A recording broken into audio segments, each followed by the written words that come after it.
आवाज़ टुडे के इस खास प्रोग्राम में आपका स्वागत है। मैं हूं पुरुषोत्तम कनौजिया और मेरे साथ हैं इंटर एडवाइस एजुकेशन के संस्थापक अध्यक्ष कामिन दाहत जी। हाल ही में इन्हें अमेरिका की एक प्रसिद्ध यूनिवर्सिटी की तरफ से हॉनर डॉक्टरेट की उपाधि मिली है।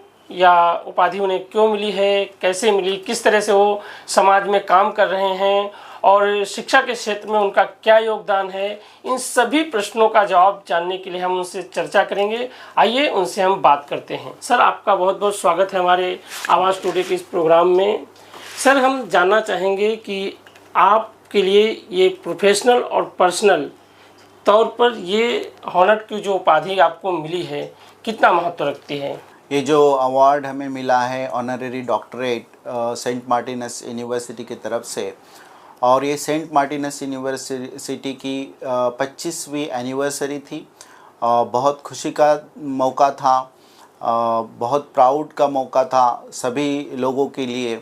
और इस अवसर पे मुझे भी एक प्राउड फील होता है कि इस अवसर पे मुझे honorary doctorate degree Saint Martinus University ने दी है। सेंट मार्टिनस यूनिवर्सिटी एक रिनॉन्ड यूनिवर्सिटी है, ग्लोबली एक्रेडिटेड यूनिवर्सिटी है, लोकली रूटेड यूनिवर्सिटी है और इंटरनेशनली रिस्पेक्टेड यूनिवर्सिटी है, जो कि मेडिकल एजुकेशन में बहुत तरक्की कर रही है।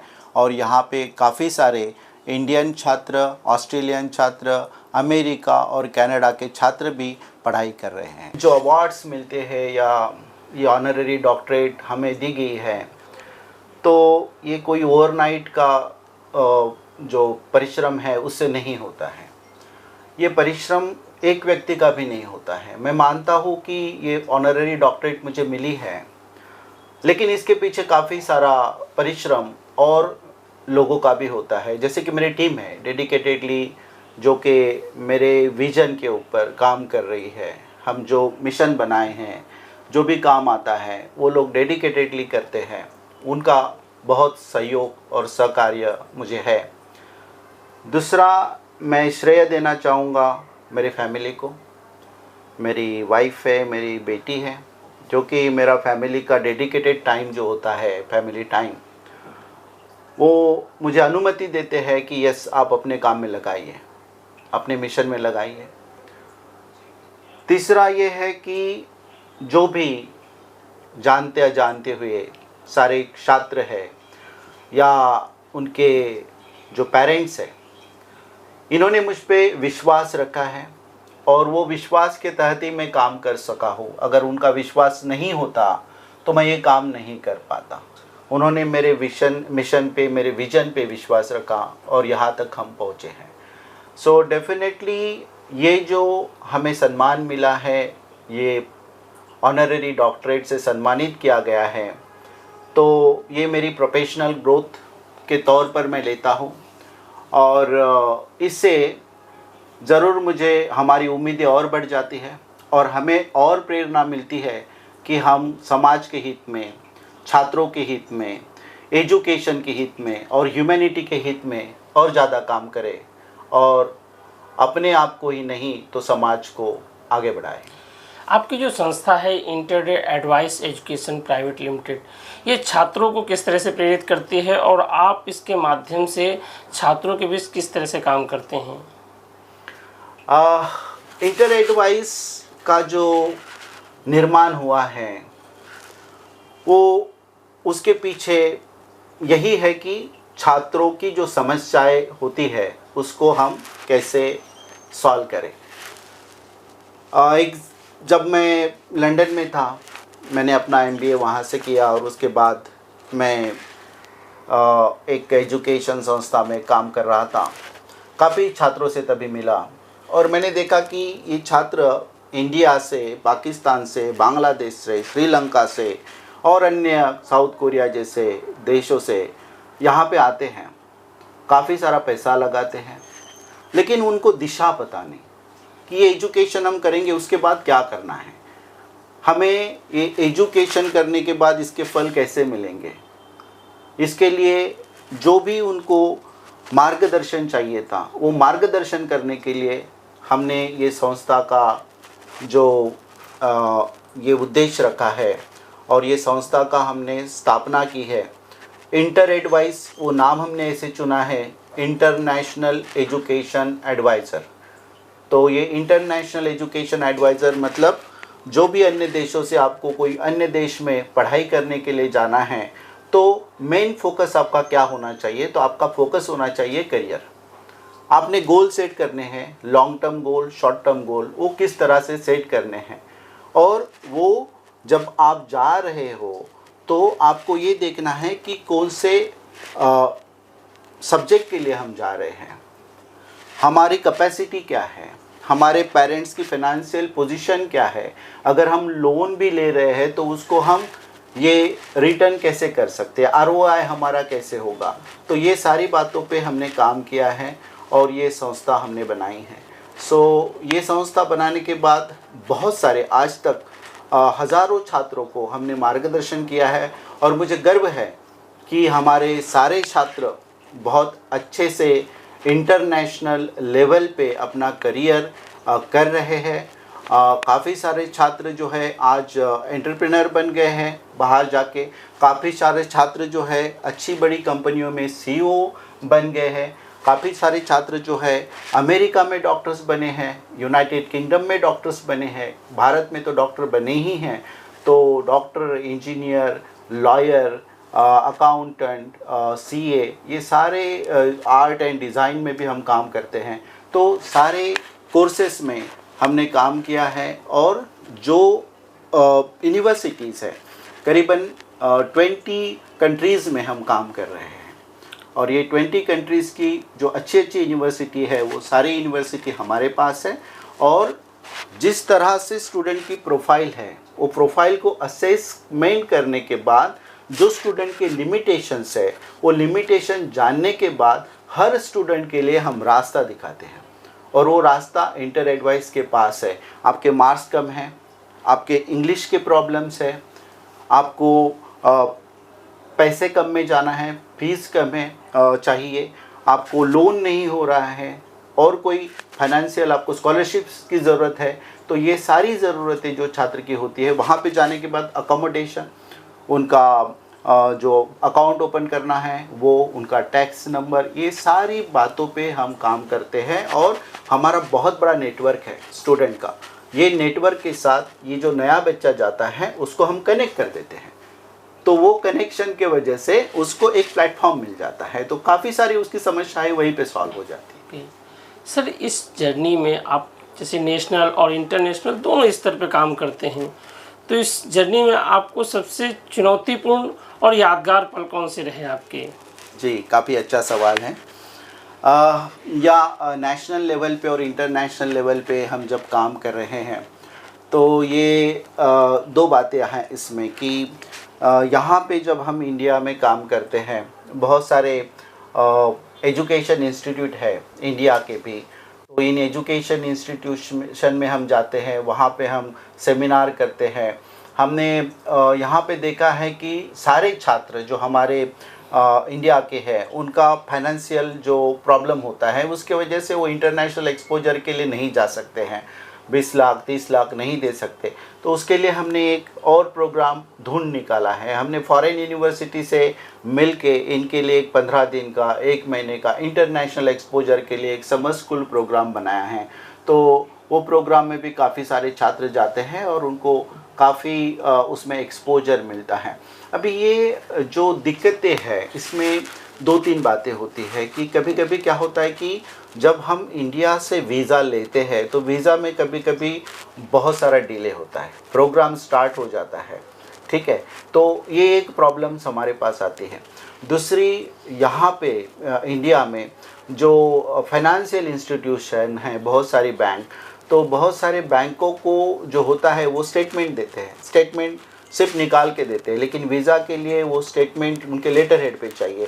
तो हमें ये भी प्रॉब्लम्स बहुत सारे आते हैं, तो हमें उनसे बात करनी पड़ती है, क्योंकि हर एक छात्र के, उनके पेरेंट्स का जो बैंक होता है अलग होता है, तो उनको सिर्फ समझाना पड़ता है, उनको पहले के स्टेटमेंट हमें देने पड़ते कि भाई देखो कि ये स्टूडेंट का ऐसा हुआ, क्योंकि अगर उसका वीज़ा रिफ्यूज़ होता है तो एक रिफ्यूज़ल का स्टैम्प तो पड़ ही जाएगा, उसके साथ साथ जो वीज़ा की फ़ी भरते हैं स्टूडेंट वो वापस नहीं मिलेगी। ये एक प्रॉब्लम यहाँ पे है, वो आता है।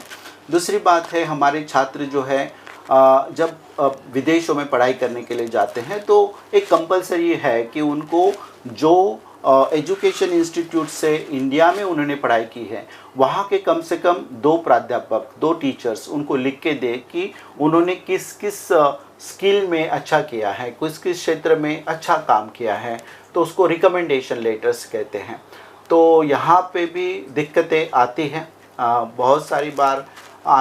मतलब इंडिया के जो एजुकेशन इंस्टीट्यूशन हैं हमें छात्र बताते कि सर हमें नहीं मिल रहा है, या तो फिर पैसे मांग रहे हैं। तो ये थोड़ी सी समस्या यहाँ पे है, तो हम इस पे भी काम कर रहे हैं और बहुत सारे इसमें अभी बच्चों को जो रिकमेंडेशन लेटर्स है वो फ्री में मिलने लगा है हमारे प्रयास की वजह से। दूसरा है जो पर्सनल स्टेटमेंट लिखना पड़ता है कि एसओपी, जैसे कि यहाँ पे हम छात्र को बोलते हैं कि भाई चलो आपको एडमिशन लेना है, साइंस में नहीं मिला, कॉमर्स में लेंगे, आर्ट्स में लेंगे। लेकिन विदेशों में जब हम अपना पर्ची भरते हैं या एप्लीकेशन करते हैं तो बच्चे को लिखना होता है कि भाई यही यूनिवर्सिटी हम क्यों सिलेक्ट कर रहे हैं, यही कोर्स क्यों सिलेक्ट कर रहे हैं, हमारे कंट्री में हम क्यों नहीं पढ़ना चाह रहे हैं, विदेशों में जाके क्या पढ़ना चाह रहे हैं, इससे हमारे करियर पे क्या असर होगा, हमें क्या गेन होगा फ्यूचर में। तो ये जो पर्सनल स्टेटमेंट है अभी बहुत सारा जो होता है, बच्चे बोलते हैं कि सर आप ही लिखे हैं, या तो हमारे स्टाफ को बोलते हैं, लेकिन हम इनको गाइड करते हैं, हम इनको गाइडलाइन देते हैं और हम कहते हैं कि भाई ये पर्सनल स्टेटमेंट आपका है, ये आप ही को लिखना है। Whatever guidance you required, yes definitely we are ready to provide that, लेकिन ये आपको लिखना है, क्योंकि कल अगर आपको कोई पूछेगा कि आप यहाँ क्यों आना चाहते हो, ये कोर्स के अंदर क्या है, कौन से मॉड्यूल्स है, जो मॉड्यूल्स है, क्योंकि हम सब्जेक्ट एक्सपर्ट नहीं होते, एक्सपर्ट तो बच्चा होता है, बच्चे ने पढ़ा है, उसने बैचलर्स डिग्री की है या 12 किया है, या उसको फिजिक्स में करना है या कंप्यूटर साइंस में करना है या मेडिसिन में करना है या लॉ में करना है, तो उसको पता है कि उसमें मॉड्यूल्स कौन से हैं। हर बच्चा कोई ना कोई सब्जेक्ट से प्रेरित होता है, तो उसको वो दिखाना है कि ये जो सब्जेक्ट्स है ये मुझे यहाँ पे नहीं मिल रहे, या तो फिर जिस तरह से कोर्स जो स्ट्रक्चर है वो यहाँ पे नहीं मिल रहा है। तो ये हम बच्चे को बोलते कि भाई तुम पहले पढ़ो और तुम देखो, क्योंकि ये तुम्हारे ज़िंदगी पे असर करने वाली चीज़ है। सर आपने वीज़ा को लेकर के दिक्कतें बताई कि वीज़ा को लेकर कुछ दिक्कतें आती हैं। हाल ही में अमेरिका ने जो उसकी वीज़ा पॉलिसी थी काफ़ी स्ट्रिक्ट कर दिया है और महंगा भी कर दिया है। ऐसे में छात्रों के पास अमेरिका के मुकाबले और कौन कौन सी ऑप्शंस हैं, मीन्स और कहाँ जा सकते हैं, वो अपना ठिकाना बना सकते हैं अगर वो अमेरिका को अफोर्ड नहीं कर सकते हैं तो? देखिए कैसा है कि जैसे आपने बोला कि America, United states of America में जो दिक्कतें हैं या प्रेसिडेंट ट्रंप ने कुछ पॉलिसी नहीं की है, तो अगर आप गौर से देखोगे और इसका स्टडी करोगे तो F1 वीज़ा जो कि स्टूडेंट के लिए होता है या J1 वीज़ा जो कि स्टूडेंट के लिए होता है, तो इसमें कोई भी उन्होंने बदलाव ज़्यादा तरीके से किया नहीं है। ठीक है, जो OPT मिलता है स्टूडेंट को आफ्टर कंप्लीशन ऑफ कोर्स, वो OPT भी रहेगा, सिर्फ उसमें थोड़ा सा ये है कि टैक्सेशन उन्होंने लाया है। तो अगर आप पैसे कमा रहे हो तो आपको टैक्स भरना पड़ेगा, तो हर कोई बंदा है अपने कंट्री के बारे में सोचता है। दूसरी बात है जो H1B की जो फीस है $100,000 की है, लेकिन अभी उन्होंने क्लैरिफिकेशन दिया है कि जो स्टूडेंट करके आते हैं उनके लिए फ़ी नहीं है। ये $100,000 फीस उनके लिए है जो डायरेक्ट जॉब के लिए अमेरिका जा रहे हैं, उनके लिए है। स्टडी के लिए जो आ रहे हैं और स्टडी वीज़ा से लेके F1 वीज़ा से लेके H1B में जो कन्वर्ट कर रहे हैं उनके लिए 100,000 वेवर है, तो वो फीस नहीं है। तो ये एक है। दूसरी बात आपने ये जो पूछी है कि अमेरिका के अलावा और कौन सी जो देश है जहाँ पे बच्चे जा सकते हैं, तो yes there are multiple countries. जैसे कि हम यूनाइटेड किंगडम की बात करें, हम ऑस्ट्रेलिया की बात करें, न्यूजीलैंड की बात करें, आयरलैंड की बात करें, जर्मनी बड़ा उभर के आ रहा है, यूरोपियन कंट्रीज़ है बहुत सारी। जैसे कि अगर बहुत कम पैसे में बच्चों को पढ़ना है तो पोलैंड है, लिथुआनिया है, लैटविया है, ये कंट्रीज़ है जहाँ पे कि फ़ीस जो है बहुत कम है और लिविंग कॉस्ट भी बहुत कम है। तो करीबन अगर बच्चा चाहे तो 5 लाख या 10 लाख में उसका पूरा कोर्स भी हो सकता है। तो अमेरिका के कंपैरिजन में नहीं हो सकता है, क्योंकि अमेरिका जो है एक बहुत बड़ी इकोनॉमी है, ठीक है। अमेरिका में जो आपको सैलरी मिलेगा वो सैलरी आपको 3 गुना मिलेगा। जो यूरोप में अगर करोगे तो उससे 3 गुना आपको अमेरिका में मिलेगा। तो अमेरिका में खर्चे भी ज़्यादा हैं। तो इसके लिए मैंने आपको पहले बताया कि जो स्टूडेंट है उनकी फाइनेंशियल कंडीशन क्या है, अफोर्डेबिलिटी लेवल क्या है, अकॉर्डिंगली हमें उनको देना है। ऐसा नहीं कि वो अगर सस्ते कोर्स के लिए जाएगा तो वो अमेरिका नहीं जा सकता है, या तो फिर वो अच्छा प्रोग्रेस नहीं कर सकता है, या वो कंट्री में वो अच्छे पोस्ट पे जाके अच्छा उसका पैकेज नहीं हो सकता है, ऐसी भी बात नहीं है। लेकिन कुछ छात्र होते हैं, कुछ स्टूडेंट होते हैं या पेरेंट्स होते हैं जो कहते हैं कि नहीं, हमें यूनाइटेड स्टेट्स ऑफ अमेरिका में ही जाना है। तो डोंट वरी, अमेरिका के दरवाजे अभी भी हमारे लिए खुले हैं।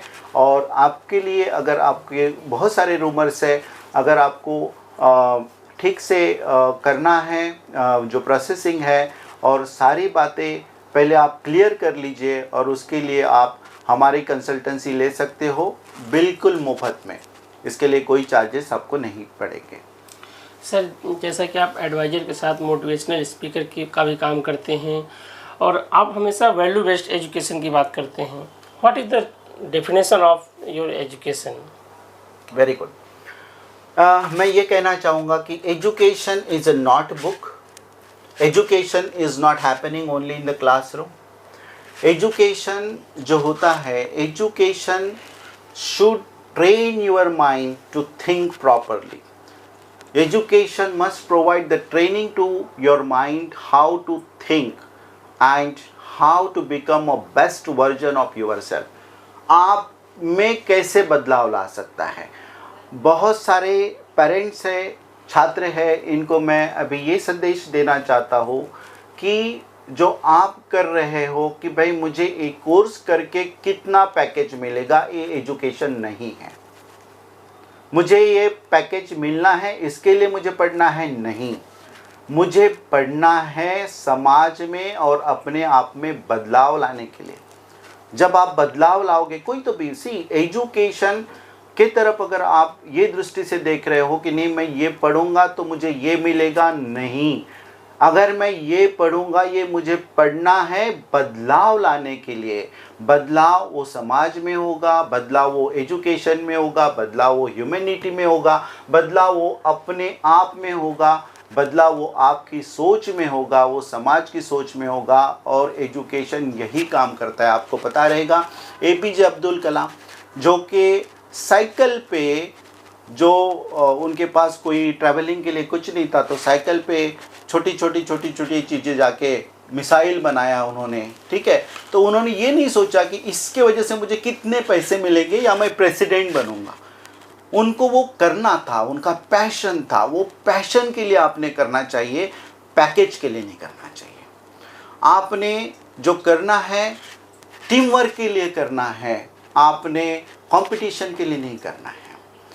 अगर कंपटीशन में उतर जाओगे तो एजुकेशन नहीं रहेगा। आप अकेले पड़ जाओगे, आपका टीम नहीं होगा, और टीम के सिवा कोई भी काम सही नहीं होता है। आपको औरों की भी ज़रूरत होती है।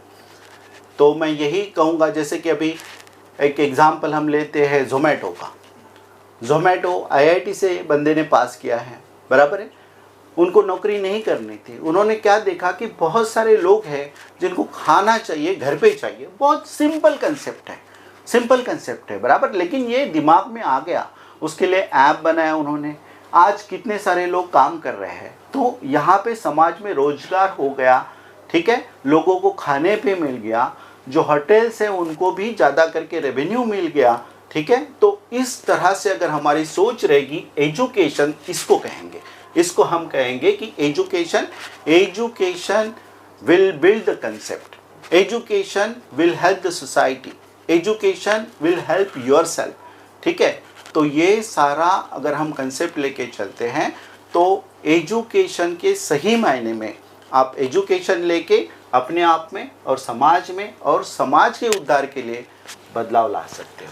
जैसा कि आपने कहा कि एजुकेशन में कंपटीशन को इतना महत्व नहीं देना चाहिए, बल्कि अन्य चीज़ों को, करुणा हो गई, इन सब चीज़ों को महत्व देना चाहिए। आपके हिसाब से विजडम और कंपैशन किसी भी प्रोफेशन में कितना महत्व रखता है?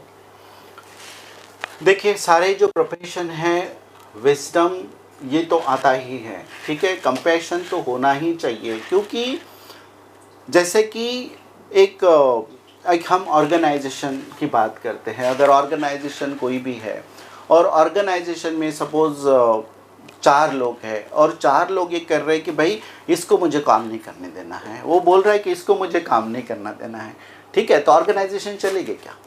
ऑर्गेनाइजेशन चलेगी नहीं, ऑर्गेनाइजेशन टूट जाएगी।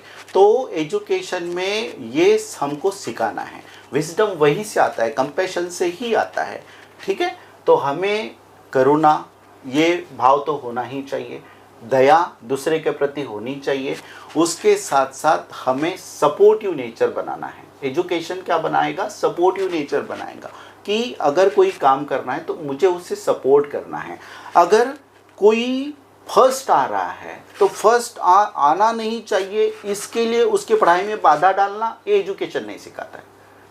एजुकेशन ने ये सिखाना है कि यस भाई, उसको भी मुझे सपोर्ट करना है और मुझे उससे आगे भी जाना है। कंपटीशन नहीं, कंपटीशन नहीं, तो ये कोलैबोरेशन में काम होगा। हम दोनों साथ में पढ़ेंगे, कोलैबोरेशन में हम आगे बढ़ेंगे। तो ये कोलैबोरेशन की जो भावना है, ये हमारे सोसाइटी को, हमारे देश को एक बनाने में बहुत सहायता करेगी। आजकल देखा जाता है बच्चों में सेल्फ कॉन्फिडेंस की बहुत कमी है, उनमें डायरेक्शन नहीं है, उन्हें पता नहीं है जाना कहाँ है। तो ऐसे बच्चों को आप क्या एडवाइस देना चाहेंगे? देखिए, कैसा है कि सेल्फ कॉन्फिडेंस जो आता है वो आप अगर इंडिपेंडेंटली काम करोगे तो सेल्फ कॉन्फिडेंस आएगा। हमारे शिक्षा में बहुत सारे जो प्रायोगिक ये दिए हैं कि भाई आप प्रोजेक्ट करो।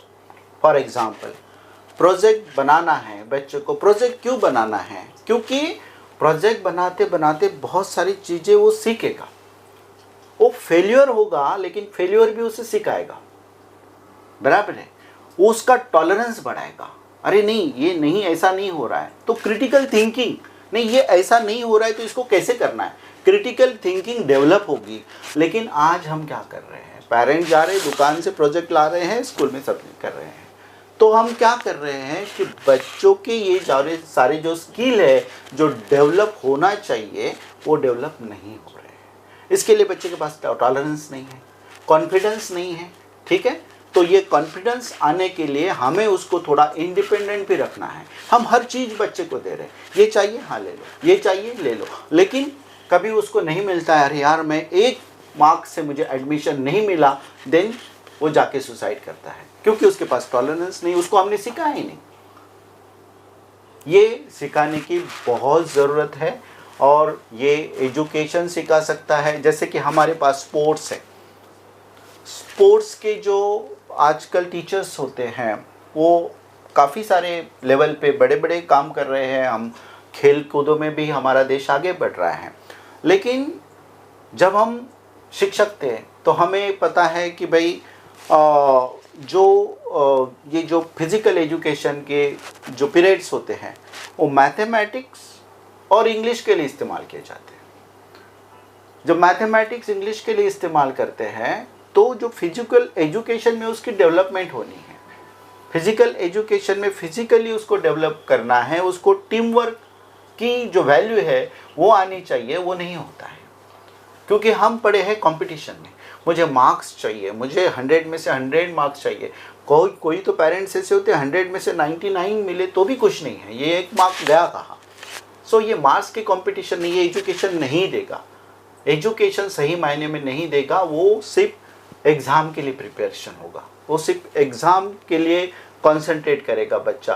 वो पढ़ के मुझे क्या करना है, मेरी डेवलपमेंट कैसी होगी, सोसाइटी की डेवलपमेंट कैसी होगी, औरों के लिए इसका वैल्यू क्या होगा, वो अगर जब तक तय नहीं कर पाता है तब तक उसमें सही मायने में शिक्षा का अर्थ नहीं होगा। और सही मायने में शिक्षा वो नहीं लेगा तो उसमें कॉन्फिडेंस नहीं आएगा। मैं बहुत सारे बच्चों को यही बताता हूँ कि भाई आपको जो करना है, पेरेंट्स हमारे यहाँ पे पीएचडी में भी जाएगा बच्चा तो एग्ज़ाम सेंटर तक छोड़ने को जाते हैं हम लोग।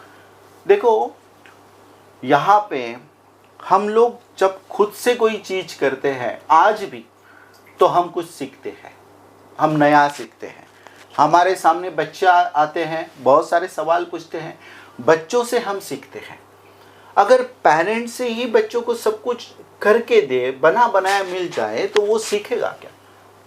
और वो नहीं सीखेगा तो उसको लगेगा कि मैं ये कर पाऊंगा कि नहीं, डायलेमा में रहेगा। और कर पाऊंगा कि नहीं मतलब कॉन्फिडेंस उसमें नहीं आएगा। तो कॉन्फिडेंस, जैसे कि मैंने कल ही एक स्टोरी सुनी, एक महोदय थे, वो बोले कि मैंने कभी फ़्लाइट में गया नहीं था और मेरी कंपनी ने मुझे फ़्लाइट का टिकट दे दिया कि दिल्ली से मुंबई आना है आपको, फ़्लाइट से जल्दी आ जाओ। मैंने फ़्लाइट का टिकट जेब में रखा और मैंने ट्रेन का टिकट निकाला और मैं ट्रेन से आ गया।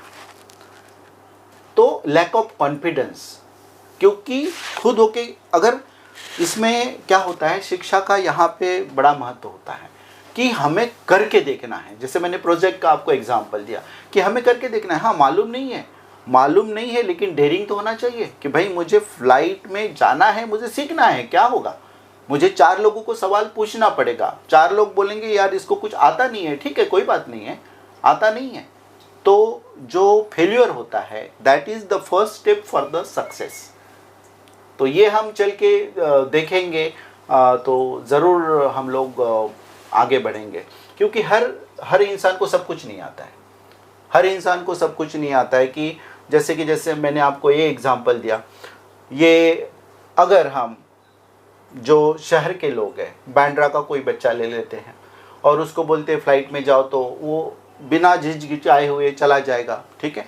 अगर हम उसको बोलते हैं कि भाई एक गांव में चला जा, वो पेड़ के ऊपर चढ़, वहाँ से नदी में छलांग डाल दे, करेगा वो नहीं करेगा, क्योंकि उसको वो अनुभव ही नहीं है, उसको वो एक्सपीरियंस ही नहीं है, बराबर है। Yes. तो ये जो एक्सपीरियंस लेने की जो चाह है, वो चाह एजुकेशन ने देनी चाहिए और तभी उसमें कॉन्फिडेंस आएगा। सर, जैसा कि आपने कहा कि बच्चों से आप सीखते हैं, ऐसी कोई घटना है आपके ध्यान में कि आपने किसी बच्चे ने कुछ काम किया, कोई सफलता हासिल की और आपको अंदर तक झकझोर दी हो? जी, काफ़ी सारे एग्जाम्पल हैं। एक एग्जाम्पल मैं दूंगा कि मैं कभी बच्चे से बात कर रहा था एबनॉर्मल बिहेवियर ऑफ वाटर के बारे में, कि 4 डिग्री सेल्सियस जो होता है उसके बाद उसका बिहेवियर चेंज हो जाता है। तो हमने ये पढ़ाया और हमने पढ़ा भी, लेकिन एक बच्चे के दिमाग में सवाल आया कि सर ये ऐसा क्यों होता है? ये होता है, लेकिन ये ऐसा क्यों होता है? तो क्यों के पीछे तभी चैट जीपीटी नहीं था, तभी गूगल नहीं था, तो हमने पूरी लाइब्रेरी छान मारी, क्योंकि हमें नहीं पढ़ाया गया था और हमारे दिमाग में सवाल नहीं आया था, बच्चे के दिमाग में सवाल आया और उसको हमें रिजॉल्व करना है, क्योंकि उसने पूछा क्यों, तो हमारे भी दिमाग में आ गया क्यों ये होता है। भाई सबने बोला है होता है, लेकिन क्यों होता है? तब जाके हमने उसमें लाया और उसका जो एटॉमिक बिहेवियर है वो कैसे चेंज होता है, कैसे एक्सपांड होता है, ये हमने निकाला और वो बच्चे को दिया। तो हमें जो मतलब खुशी मिली है, बहुत अंदर तक खुशी मिली कि भाई हम कुछ कर सके, और हमें बहुत गर्व हुआ वो बच्चे पे कि यस ऐसे भी स्टूडेंट है। हाँ, तो दूसरी बात ये है कि एक बार हम लोग एक पेरेंट्स आए थे मुझे मिलने, डॉक्टर थे, और उन्होंने बताया कि उनका एक बेटा है और उससे के साथ कोई इंसिडेंट हो गया था जब स्कूल में था, तो मेरे ख्याल से 11वीं में था वो, और उसको टीचर ने पकड़ लिया और उसको बोला कि भाई तू कुछ धूम्रपान कर रहा था, और इसके लिए सारे क्लास के सामने उसको बहुत पीटा गया। और दूसरे दिन से बच्चे ने स्कूल में जाना बंद कर दिया, और वो मेरे पास आए, बोले अभी कैसे करना। He was a doctor. तो मैंने रिसर्च किया, क्योंकि मुझे भी मालूम नहीं था कि भाई 10वीं है बच्चा, 11वीं हो गया, अभी करना क्या है। तो फिर हमने रिसर्च किया और हमने बोला कि नहीं सर, इसको हम पढ़ाएंगे। बोले सर उसको इंडिया में पढ़ना ही नहीं है, वो उसका मन एकदम ऊब गया है, नहीं करना है उसको। तो हमने यूनाइटेड किंगडम में उसको फाउंडेशन के लिए, फाउंडेशन नहीं, उसको HNC और HND बोलते हैं, हायर नेशनल सर्टिफिकेट और हायर नेशनल डिप्लोमा, ये 2 साल का कोर्स हमने उसको दिया। वो मैकेनिकल इंजीनियरिंग में दिया। और ये 2 साल डिप्लोमा करने के बाद फिर स्टूडेंट फाइनल ईयर इंजीनियरिंग में गया यूनिवर्सिटी में। और ये स्टूडेंट इतना ब्राइट था, जब उसने इंग्लिश का एग्ज़ाम लिखा IELTS, जो कि उसको रिक्वायर मार्क्स था 6 बैंड, उसके बैंड्स आए थे 7.5। इतना ब्राइट स्टूडेंट था और पास हो गया, मैकेनिकल इंजीनियर हो गया। और मैकेनिकल इंजीनियरिंग के बाद उसने मास्टर्स भी किया और आज वो अच्छी कंपनी में अच्छा काम कर रहा है। तो मतलब अगर वो पेरेंट्स मेरे पास नहीं आते थे और आते भी थे और मैंने इग्नोर कर दिया होता कि नहीं यार मुझे तो पता ही नहीं है, ऐसा कुछ नहीं हो सकता, 12वीं के बाद उसको 12वीं कराओ, हम करा देंगे, लेकिन मैंने उसमें रिसर्च किया। तो education is giving the way out, आपका थॉट प्रोसेस, आपका थिंकिंग। जैसे मैंने बोला कि एजुकेशन ने क्या करना है, they must train your mind to think in the right direction. ठीक है, तो जो मैंने सोचा, मैंने पढ़ाई की, हर जगह पे आपको पूरे लाइफ में एजुकेशन ख़त्म होने वाला नहीं। आपको हर समस्या के ऊपर अगर कोई हल निकालना है तो एजुकेशन, डेडिकेशन आपका चाहिए, आपकी एकाग्रता चाहिए, है ना। और इस तरह से आपके स्किल डेवलपमेंट होंगे आपके।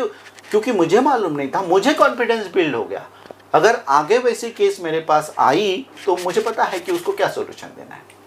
तो इस तरह से बच्चे हमें सिखाते हैं, जैसे मैंने बोला पेरेंट्स हमें सिखाते हैं, समस्याएं हमें बहुत सिखाती है। प्रॉब्लम, जो प्रॉब्लम से भागते हैं वो बहुत बुरा करते हैं। Problem is the first step of the opportunity. Her problem में हमें अपॉर्चुनिटी ढूंढनी चाहिए, होती है, प्रॉब्लम से भागना नहीं चाहिए। प्रॉब्लम आती है, जब तक आप जिंदा हो लाइफ में प्रॉब्लम आएगी आएगी। ओके सर, आप हजारों बच्चों को प्रेरित करते हैं, आप स्वयं को प्रेरित रखने के लिए, मोटिवेट रहने के लिए क्या करते हैं? Very good question. ये मेरे मोटिवेशन का राज है। मैं मोटिवेटेड इसलिए रहता हूँ कि मैं कभी भी किसी के बारे में या अपने बारे में बुरा नहीं सोचता हूँ। मैं हमेशा ये सोचता हूँ कि सबका भला होना चाहिए और सबके प्रोग्रेस में मैं अपना छोटा सा भी कुछ कर सकता हूँ तो मुझे करना चाहिए। दूसरी बात ये है कि कितनी भी समस्या है, मैं हमेशा जो सोचता हूँ वो पॉजिटिव वे में सोचता हूँ, मैं निगेटिव वे में नहीं सोचता हूँ। So you should be ready for everything any time, क्योंकि कौन सा समय कैसे आएगा वो बोल के नहीं आता है। ठीक है, तो आपको हर दिन आपको यही देखना है कि today is my day, tomorrow what will happen I don't know, yesterday what happened that's fine, but I want to be better today than tomorrow than yesterday. I want to be the best tomorrow. तो यही मैं सोचता हूँ, यही सोचते रहता हूँ और मैं औरों के लिए, समाज के लिए क्या कर सकता हूँ ये मैं सोचते रहता हूँ। और मेरे बेटर होने की जो कामना होती है वो मुझे पॉजिटिव बनाती है और मुझे खुश रखती है। सर, आप inter advice education private limited को अगले 5 साल में कहाँ देखते हैं और आप खुद को उसके साथ में कहाँ लेके जाना चाहेंगे? देखिए, प्रोफेशनल ग्रोथ जो है वो होती है। मैंने कभी उम्मीद नहीं की थी कि कोई इंटरनेशनल लेवल की यूनिवर्सिटी आके मुझे ऑनररी डॉक्टरेट अवार्ड देगी, इसके लिए मैंने कभी काम नहीं किया। ठीक है, मैंने काम किया और किसी ने मेरा काम रिकग्नाइज़ किया और हम वहाँ पे चले गए।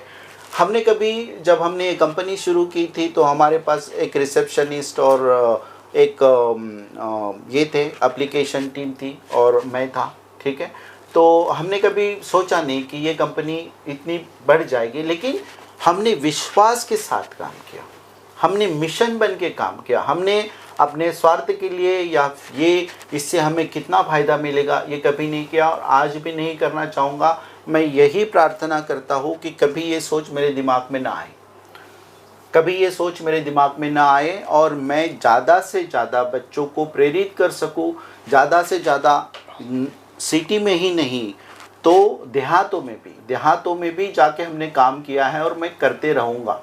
हम ये काम करते रहेंगे और अलग अलग रास्ते जो है करियर के वो हम लोगों को बताते रहेंगे।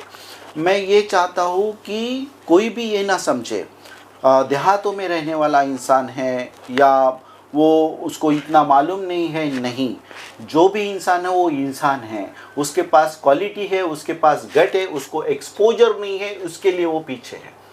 उसको हमें एक्सपोजर देना पड़ेगा।